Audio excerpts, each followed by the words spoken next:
हैं, बहुत सारे बच्चे मुझसे पूछते हैं और मेरा सीधा सा कहना है कि आपको जो पूछना है ना पढ़ाई से रिलेटेड, अगर आपको कोई भी काउंसलिंग का ज़रूरत है ना, फ्री में आप मुझे मैसेज करो, मैं डीएम को रिप्लाई करती हूँ, कमेंट्स का मैं रिप्लाई करती हूँ।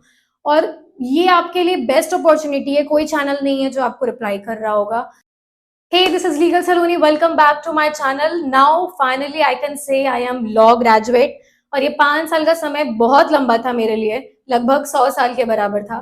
क्यों ऐसे कह रहे हैं वो भी बताएंगे इस वीडियो में। लेकिन सबसे पहले आपको बता दें कि अगर आप पाटलिपुत्रा यूनिवर्सिटी से अपनी पढ़ाई करना चाहते हैं लॉ का, और आप 12th पास हैं या फिर ग्रेजुएटेड हैं और आप एंट्रेंस एग्जाम नहीं देना चाहते हैं, तो ये बहुत ही बेस्ट अपॉर्चुनिटी है। आपको पाटलिपुत्रा यूनिवर्सिटी के किसी भी कॉलेज में एडमिशन मिल जाएगा। बस आपको फॉर्म फिलअप करना है, जो कि स्टार्ट हो चुका है और अगस्त एंड तक ही होगा, तो बिल्कुल चाहिए। और अगर आपको पाटलिपुत्र यूनिवर्सिटी के बारे में और भी चीज जाननी है तो आप फिर मेरे लिंक से जा सकते हो, देख सकते हो वीडियो, या फिर मेरे डिस्क्रिप्शन में भी लिंक है, वो भी देख सकते हो, या फिर मैं कमेंट भी कर दूंगी, आप वहां से भी मेरा वीडियो देख सकते हो जिसमें आपको सारी जानकारी मिल जाएगी। तो अब बात करते हैं कि मेरी जर्नी कैसी रही। मेरी जर्नी बड़ी ही रोलर कोस्टर राइड थी। क्यों? चलिए जानते हैं। तो सबसे पहले आपको बता दें कि मेरा कोई भी सपना नहीं था कि मैं लॉ करूं और ग्रेजुएट होके उसके बाद अभी प्रैक्टिस करूं या इस लाइन में कहीं कुछ नाम बनाऊं। ऐसा कोई भी मेरा सपना नहीं था, बचपन का सब सपना बिल्कुल नहीं था। लेकिन ये लाइन कैसे हुआ एक्सीडेंटली, वो बताने वाले हैं। सबसे पहले तो बता दें कि मेरा बैकग्राउंड साइंस का है, 12th मेरा साइंस का है, बायो भी था और मेरा मैथ्स भी था। मैथ्स मेरा ऑप्शनल था। काफी समझदार थे ऐसा लगता होगा आपको, बट ऐसा नहीं है, क्योंकि अगर समझदार होते तो अभी साइंस कंटिन्यू कर रहे होते, बट उतने भी समझदार नहीं थे। बायोलॉजी मेरा बहुत ही फेवरेट सब्जेक्ट था। बायो में मेरा बहुत अच्छा स्कोर भी आया था, मेरा 80% था। और ओवरऑल भी मेरा 12th में 80% आया था, 81% था मेरा। और वहां पर पढ़ाई जो है वो मेरी अच्छी चल रही थी, कंटिन्यू कर सकते थे, नीट भी दिया मैंने। लेकिन मुझे ये समझ में आ गया कि सिर्फ बायो से नीट नहीं होने वाला है, फिजिक्स और केमिस्ट्री भी पढ़ना होगा। और फिजिक्स केमिस्ट्री मेरा सो था। फिजिक्स तो मेरा फिर भी ठीक था, मार्क्स भी उसमें अच्छे आए थे, लेकिन मेरा केमिस्ट्री नहीं अच्छा था, जबकि मेरे तरफ से सारा मेहनत किया हुआ था। लेकिन नीट निकालना एक अलग बात होती है, 12th का एग्जाम अलग है, नीट एक अलग लेवल है। तो वहां से वो ड्रॉप हुआ। और ड्रॉप मेरा मतलब साल का ड्रॉप मुझे नहीं करना था, मुझे एडमिशन लेना था। मेरे फादर सजेस्ट करते हैं कि तुम या तो साइंस ग्रेजुएट कर लो साइंस से, या तो फिर लॉ कर लो। साइंस ग्रेजुएशन के लिए मैंने पटना साइंस कॉलेज में फॉर्म भरा, बट मेरा 5th कट ऑफ तक भी नहीं आया था। तो होप मेरा गिर चुका था कि क्या होने वाला है, अब मेरा एडमिशन होगा कि नहीं होगा साइंस कॉलेज में। तो इसीलिए फिर मैंने एडमिशन ले लिया, मैंने एंट्रेंस दिया। 15th रैंक था मेरा एंट्रेंस में। और बिहार इंस्टीट्यूट ऑफ लॉ का खुद का एंट्रेंस होता था, लगभग सब बच्चों का हो ही जाता था, क्योंकि उस टाइम पे बहुत कम भीड़ थी, बहुत कम भीड़ थी। हमारा सेशन शुरू होने के बाद भी लगभग 60 बच्चे थे। अब तो 120 बच्चे होते हैं। तो वो बहुत पहले उतनी क्रेज नहीं थी जितनी आज 5 साल बाद है। तो ऐसे ही और ये बढ़ेगा, ये क्रेज जो लॉ का फील्ड का है वो बढ़ेगा, क्योंकि सारे बच्चे नीट और जेई नहीं कर सकते हैं, तो वो और कौन सी टेक्निकल डिग्री लेंगे। तो बच्चा क्लैट क्लैट करेंगे या फिर लॉ की पढ़ाई करेंगे। तो ठीक इसी तरीके से मेरा भी इस लाइन में एंड अप हुआ, एक एज अ कहते हैं ना कि अगर आप खुद के लिए नहीं लेते हो डिसीजन तो आपके लिए कोई और ले लेता है। ठीक उसी तरीके से मेरे फादर ने मेरे लिए डिसीजन लिया और मुझे अच्छा लगा, मुझे पढ़ने का मन किया। एंट्रेंस टेस्ट तैयारी करते करते मुझे लग गया था कि नहीं यही ठीक है, ये करते हैं। सब चीज़ हो गया, एडमिशन ले लिया। उसके बाद 7th कट ऑफ में मेरा पटना साइंस कॉलेज में भी आ गया था नाम।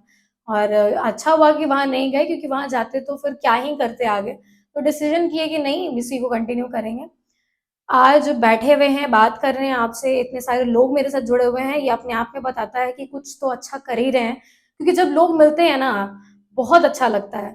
आरजीएस का, राजस्थान जुडिशरी का भी जब एग्जाम देने के लिए जा रहे थे, तो वहां पे भी कुछ लोग मिले, 3 लोग मिले, जो कि मतलब मेरे से 2 साल 3 साल सीनियर थे, और वो लोग प्रैक्टिस कर रहे हैं सुप्रीम कोर्ट में, दिल्ली हाई कोर्ट में। और दिल्ली ही वो लोग भी उतर रहे थे, और मेरा भी दिल्ली का ही ट्रेन था। तो वहां पे वो लोग मिले, वो लोग बात किए और बताए कि आपको तो हम पहले से जान रहे हैं। तो बहुत खुशी हुआ कि कुछ अच्छा कर रहे हैं, कुछ अच्छा प्रोडक्टिव कर रहे हैं।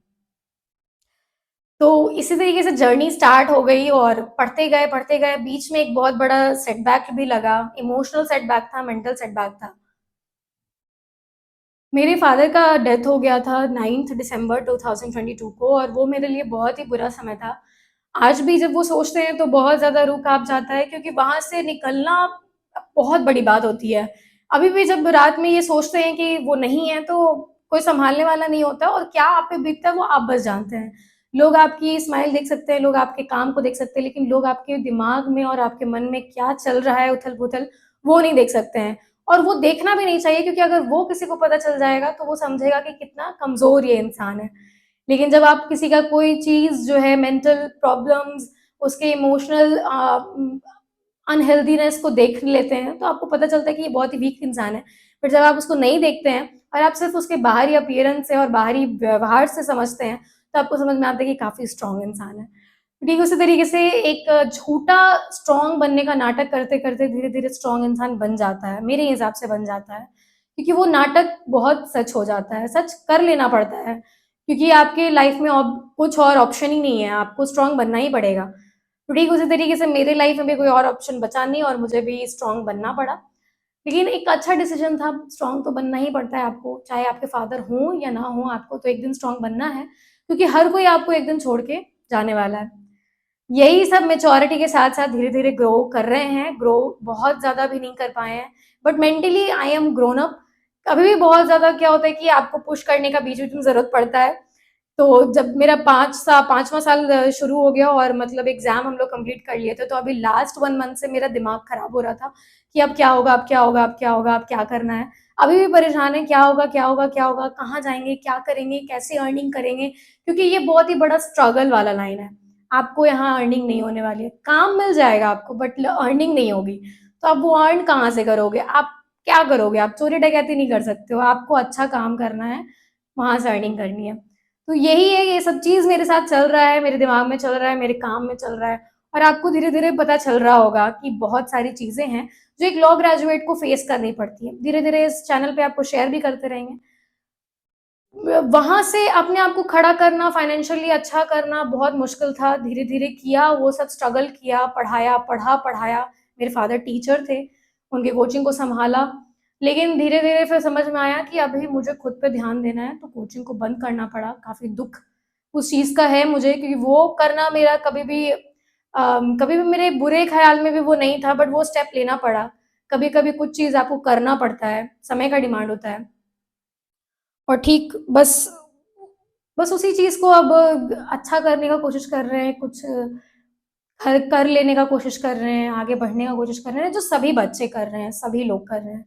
इस उम्र में हर कोई ये स्ट्रगल कर रहा है, तो ऐसा नहीं है कि कोई बहुत स्पेशल है हम। ये एक स्पेशल काम कर रहे हैं कि लोगों से जुड़े हुए हैं, आपसे जुड़े हुए हैं, आप आपके साथ शेयर कर रहे हैं, आप भी मेरे साथ जुड़े रहते हैं, आप भी कमेंट्स करते हैं, बहुत सारे बच्चे मुझसे पूछते हैं, और मेरा सीधा-सा कहना है कि आपको जो पूछना है ना पढ़ाई से रिलेटेड, अगर आपको कोई भी काउंसलिंग का ज़रूरत है ना, फ्री में आप मुझे मैसेज करो, मैं डीएम को रिप्लाई करती हूँ, कमेंट्स का मैं रिप्लाई करती हूँ, और ये आपके लिए बेस्ट अपॉर्च्युनिटी है, कोई चैनल नहीं है जो आपको रिप्लाई कर रहा होगा। और साथ में इस लॉ के फील्ड में आपको कोई हेल्प कर दे या बता दे, बताने वाला तक नहीं है।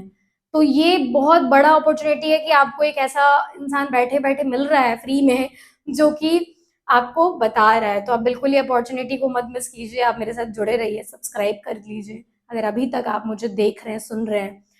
और बस मिलते हैं नेक्स्ट वीडियो में। अच्छा-अच्छा कंटेंट बनाने का कोशिश करूँगी, जिससे आपको मोटिवेशन भी मिले, इंस्पिरेशन भी मिले और काम भी मिले, काम भी आए वो आपके लाइफ में। तो मिलते हैं नेक्स्ट वीडियो में। Thank you so much for watching legal Saloni.